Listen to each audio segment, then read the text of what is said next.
اعوذ باللہ من الشیطان الرجیم بسم اللہ الرحمن الرحیم قل تعبدون من دون اللہ ما لا يملك لكم ضرا ولا نفعا واللہ هو السمیع العلیم قل یا اہل الكتاب لا تغلوا في دینکم غیر الحق ولا تتبعوا اهواء قوم قد ضلوا من قبل واضلوا كثيرا وضلوا عن سواء السبیل۔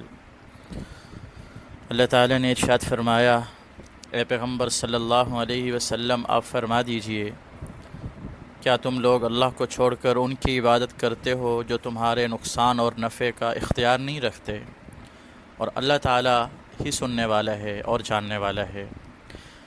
اے پیغمبر صلی اللہ علیہ وسلم آپ فرما دیجئے، اے اہل کتاب تم اپنے دین میں ناحق طریقے سے غلو نہ کرو اور ان لوگوں کی خواہشات کی پیروی نہ کرو جو پہلے گمراہ ہو چکے ہیں اور بہت سو کو گمراہ کر بھی چکے ہیں اور سیدھے راستے سے بھٹک گئے ہیں۔ جو نفع نقصان کا مالک نہ ہو، جس کے پاس یہ طاقت ہی نہ ہو کہ کسی کو نفع پہنچا سکے یا کسی کو نقصان سے بچا سکے، وہ اس بات کے لائق ہی نہیں ہے کہ اس کی عبادت کی جائے۔ ایک اللہ کی ذات ایک ایسی ذات ہے، ایک اللہ ایک ایسا ہے جو ہر چیز کا مالک ہے، جو ہر چیز کا مالک ہے، ہر کام کرنے پر قادر۔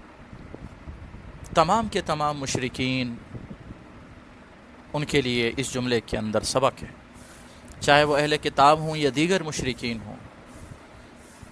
فرمایا حضرت عیسیٰ علیہ السلام ہوں، ان کی والدہ ہوں، اس کے علاوہ دیگر مخلوقات ہوں، فرشتے ہوں، نبی ہوں، ولی ہوں، کوئی کسی کے لیے نفع نقصان کا مالک نہیں۔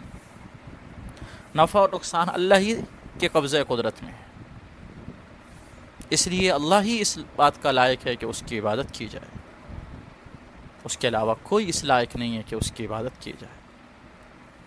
اور پھر اہل کتاب کو خاص طور سے یہ بات کہی گئی ہے کہ اے اہل کتاب اپنے دین میں ناحق طریقے سے غلو نہ کرو۔ حد سے زیادہ بڑھ جانے کو غلو کہتے ہیں۔ حق وہ ہوتا ہے جو حد کے اندر ہو۔ اللہ تعالیٰ نے یہ جو دین بھیجا ہے، شریعت ہے، اس کی حدود ہیں، عبادت کرنے نہ کرنے، حلال و حرام، جائز ناجائز، ہر چیز کی حدود ہیں۔ محبت نفرت کی حدود ہیں،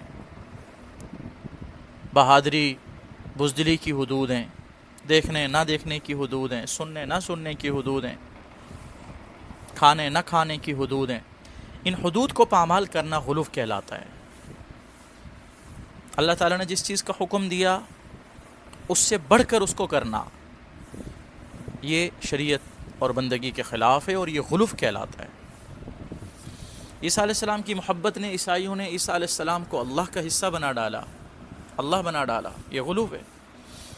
یہودیوں نے عزیر علیہ السلام کو اللہ کا بیٹا بنا ڈالا، یہ غلو ہے۔ مشرکین فرشتوں کو اللہ کی بیٹیاں کہتے تھے، یہ غلو ہے۔ فرمایا تم ان لوگوں کی خواہشات پر مت چلو جو تم سے پہلے گزر گئے، خود بھی گمراہ تھے، اوروں کو بھی گمراہ کیا۔ اور اس بات کے ذریعے آپ صلی اللہ علیہ وسلم کی امت کو بھی، ہم سب کو بھی، چونکہ یہ آیات قرآن کا حصہ ہیں، ہمارے لیے بھی ضروری ہے کہ غلو سے بچیں۔ آپ صلی اللہ علیہ وسلم نے ارشاد فرمایا تھا کہ میرے بارے میں مبالغہ مت کرنا، جیسے عیسائیوں نے عیسیٰ علیہ السلام کے بارے میں ان کی تعریف میں مبالغہ کیا۔ اے لوگو، میرے بارے میں مبالغہ مت کرنا۔ آپ صلی اللہ علیہ وسلم کی ذات کے حوالے سے مبالغہ آرائیاں کی جاتی ہیں، عقائد کے حوالے سے کتنے لوگ ہیں جو آپ صلی اللہ علیہ وسلم کی بشریت کے منکر ہیں۔ آپ صلی اللہ علیہ وسلم قرآن واضح طور سے کہتا ہے، قل انما انا بشر مثلکم قل سبحان ربی هل کنت الا بشرا رسولا۔ لیکن محبت کے دعوے میں کتنے لوگ ہیں جو آپ صلی اللہ علیہ وسلم کی بشریت کے قائل نہیں ہیں، الگ نظریے رکھتے ہیں۔ اللہ کہتا ہے کہ غیب کا علم صرف اللہ جانتے ہیں، کوئی نہیں جانتا۔ ہمارے ہاں ایسے نظریات ہیں، آپ صلی اللہ علیہ وسلم کی محبت اور عقیدت میں کہتے ہیں لوگ کہ آپ صلی اللہ علیہ وسلم سب کچھ جاننے والے ہیں۔ یا بعض دفعہ دنیا میں ایسے لوگ ہوتے ہیں جو ہر طرح کے علم کے دعوے دار بن جاتے ہیں۔ تو محبت میں غلو ہوتا ہے. دین کے اندر کتنی چیزوں میں آج مسلمانوں نے اضافہ کر دیا ہے جس کا دین سے تعلق نہیں ہے، اس کو دین کا حصہ بنا ڈالا. حالانکہ وہ چیز اگر دین ہوتی تو رسول اللہ صلی اللہ علیہ وسلم کرتے، صحابہ کرتے، سب کرتے اس کو. صحابہ کو بھی تو محبت تھی آپ صلی اللہ علیہ وسلم سے. وہ صحابہ جنہوں نے چھوٹے چھوٹے دین کے مسائل کو محفوظ رکھا. آپ صلی اللہ علیہ وسلم کے مسواک کے طریقے کو، آپ ہنستے کیسے تھے، آپ صلی اللہ علیہ وسلم نے فلاں حدیث بیان کی تو سر پہ ہاتھ تھا، آپ نے فلاں حدیث بیان کی تو آپ یہ کر رہے تھے. ایک ایک بات کو جن صحابہ نے یاد رکھا، کیا وہ کچھ یاد نہ رکھتے جو آج ہم کر رہے ہیں لیکن دین کا حصہ نہیں؟ جیسے ربیع الاول کا مہینہ ہے، بلا شبہ آپ صلی اللہ علیہ وسلم کی آمد، آپ کا پیدا ہونا، آپ کا نبی بننا سب سے عظیم ترین اللہ تعالیٰ کی نعمت ہے ہم سب کے لیے. لیکن اس موقع پر جو امت کی طرف سے یا ہم میں سے بہت سارے لوگ جو مختلف قسم کے رسومات کرتے ہیں، کیا یہ دین ہے؟ اگر یہ دین ہوتا رسول اللہ صلی اللہ علیہ وسلم خود کرتے اس کو. نبوت ملنے کے بعد آپ صلی اللہ علیہ وسلم 23 سال تک حیات رہے. نبوت ملنے کے بعد 23 دفعہ ربیع الاول کا مہینہ آیا آپ صلی اللہ علیہ وسلم کی زندگی میں.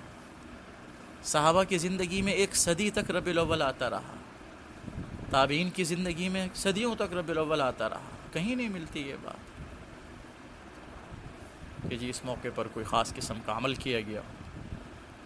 محبت عقیدت اپنی جگہ، لیکن اس کے اندر انسان اگر آگے بڑھ جائے تو یہ غلو کہلاتا ہے، اس سے منع کیا گیا ہے.